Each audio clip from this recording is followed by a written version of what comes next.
তারেক রহমানের নির্দেশে রাজধানীর ৩০০ ফিটে পরিষ্কার পরিচ্ছন্নতার কাজ শেষ করেছে ঢাকা মহানগর উত্তর বিএনপি।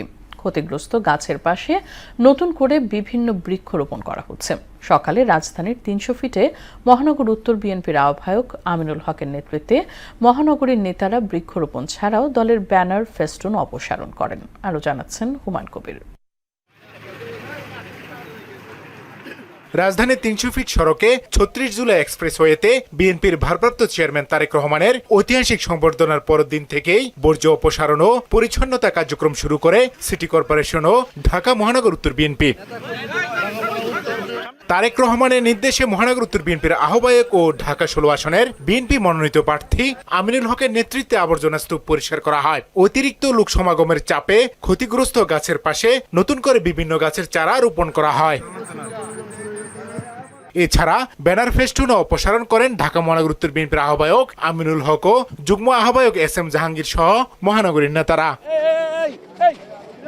এই সময় আমিনুল হক বলেন, বিএনপির সকল কর্মকাণ্ড দেশের মানুষের কল্যাণের জন্য। তিনি জানান, তারেক রহমানের নির্দেশে বিগত দিনের মতো আগামীতেও সৌন্দর্য বর্ধনের কাজ অব্যাহত থাকবে।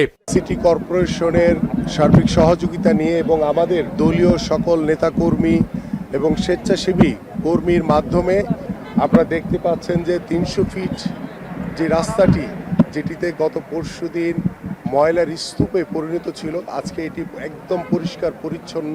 আমাদের এই জনসমুদ্রের মাধ্যমে কিছু গাছপালা নষ্ট হয়েছিল, সেখানে আমরা নিম গাছ সহ বিভিন্ন ফলজ গাছ সহ বিভিন্ন ফুলের গাছ আমরা লাগাচ্ছি। প্রয়োজনে এই গাছগুলো লাগানোর পরে যদি আরও গাছ কোথাও যদি ফাঁকা থাকে, সেখানে গাছ যদি ভেঙে থাকে, সেখানেও আমরা পর্যায়ক্রমে আজকে সারা দিন ব্যাপী আমাদের এই বৃক্ষরোপণ কর্মসূচি চলবে। দেশবিরোধী চক্রান্ত চলছে উল্লেখ করে আমিনুল হক জানান, জনগণকে সঙ্গে নিয়ে সব ষড়যন্ত্র মোকাবিলা করা হবে। ফেব্রুয়ারিতে একটি সুষ্ঠু নির্বাচনের মাধ্যমে জনগণের সরকার প্রতিষ্ঠা পাবে বলেও আশা জানান আমিনুল হক।